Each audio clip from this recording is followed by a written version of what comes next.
just can't stop, won't stop hustling. But I just Grandads to granddads, greetings and salutations. Listen, I go by the name of the Black Abstract. If you're new to the channel, make sure you like, subscribe, hit the notification bell, smash that like button, please. It helps grow the channel, helps out the algorithm. So, top 10 rappers, 2021.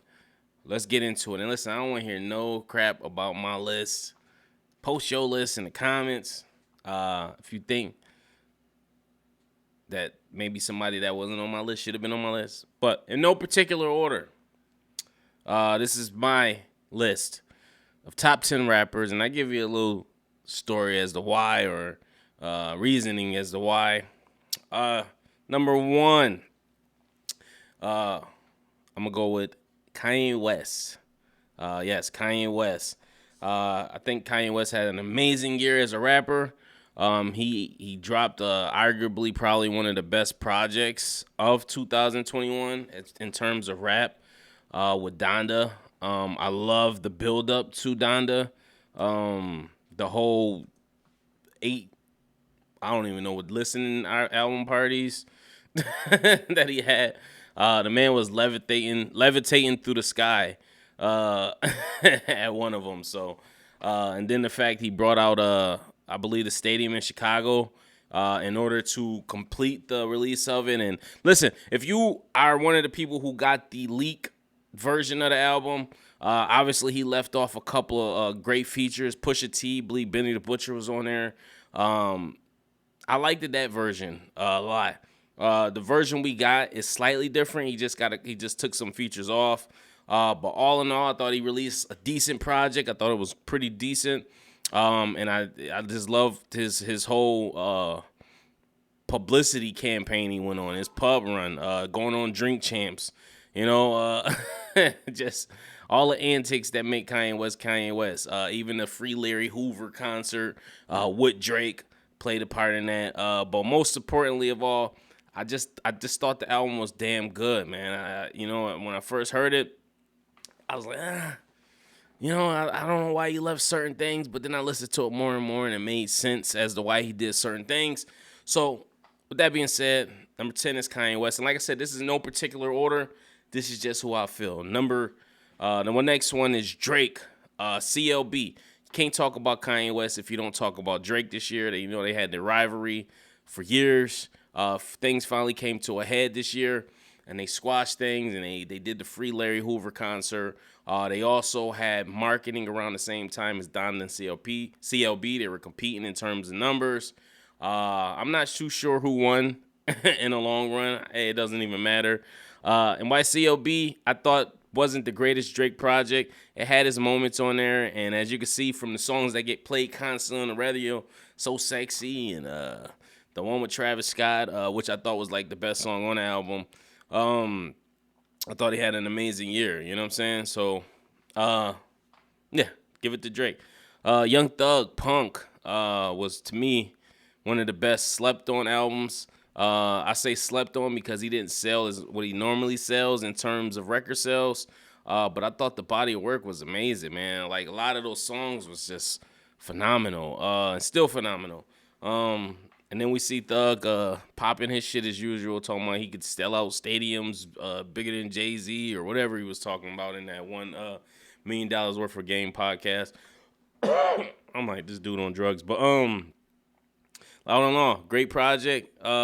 Keep it going, Thug. And he was featured on two of the prior artists I just mentioned. He was on Donda and he was on CLB. So hey, there you go. Next up, we got Lil Dirk. Lil Dirk, listen, Voice of the Heroes probably was, to me, at least in my top 5 of albums of this year. I love that album. Played the hell out of it, front to back.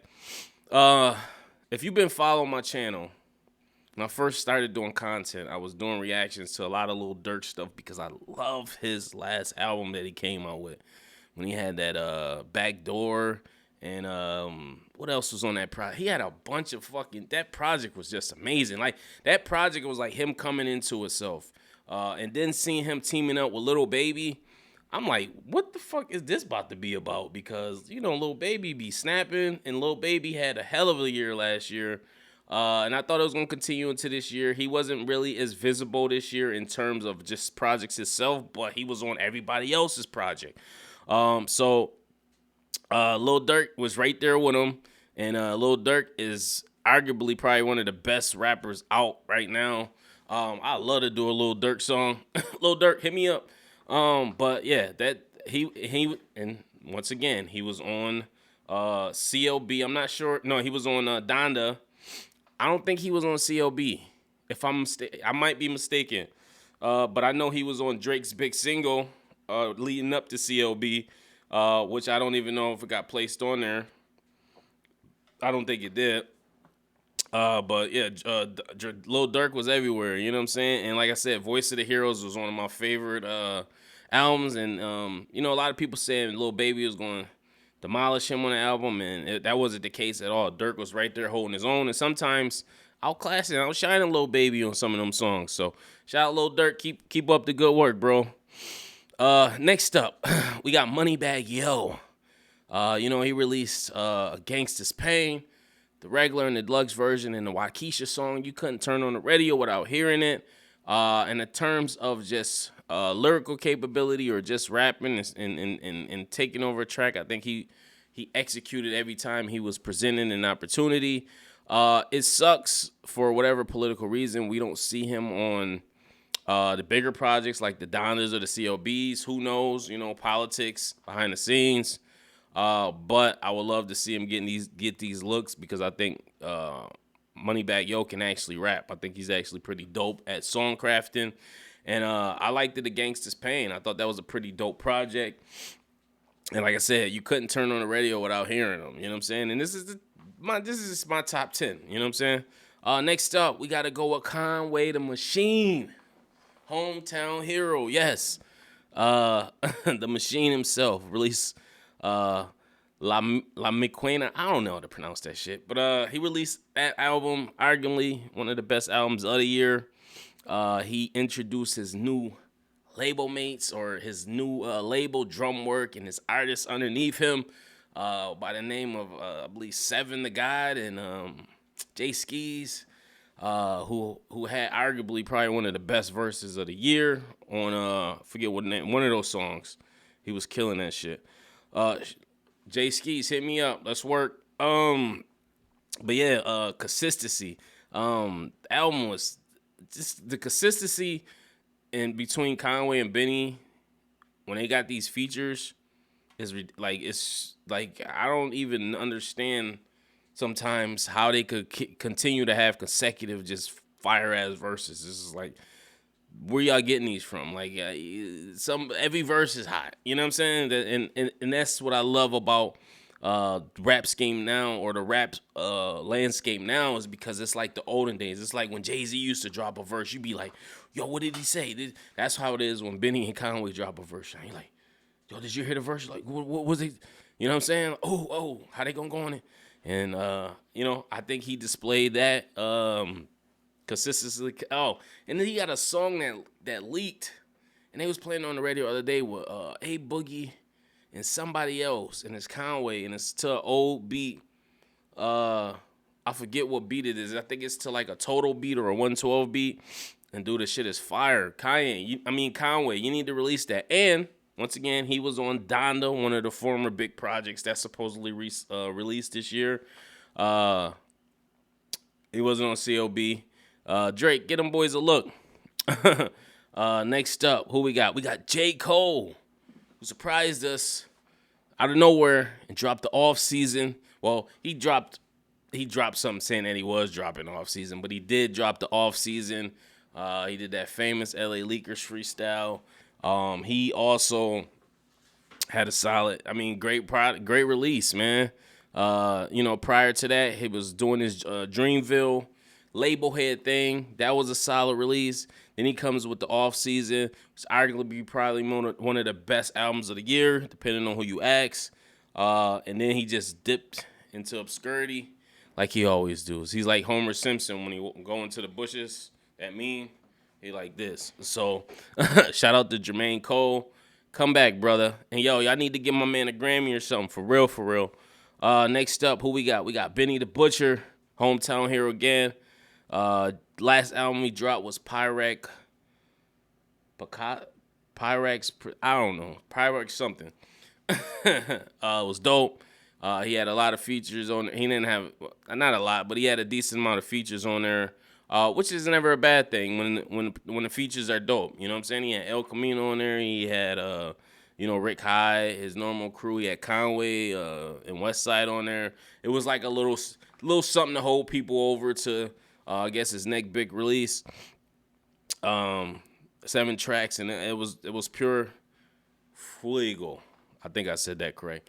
And then once again, every feature he was featured on, he was demolishing it. He was featured on Donda, the leaked version. For somehow his verse didn't make it, which I thought was a dope verse. I don't know why it didn't make it, but it didn't. And but any other verse he was featured on a lot of verses this year.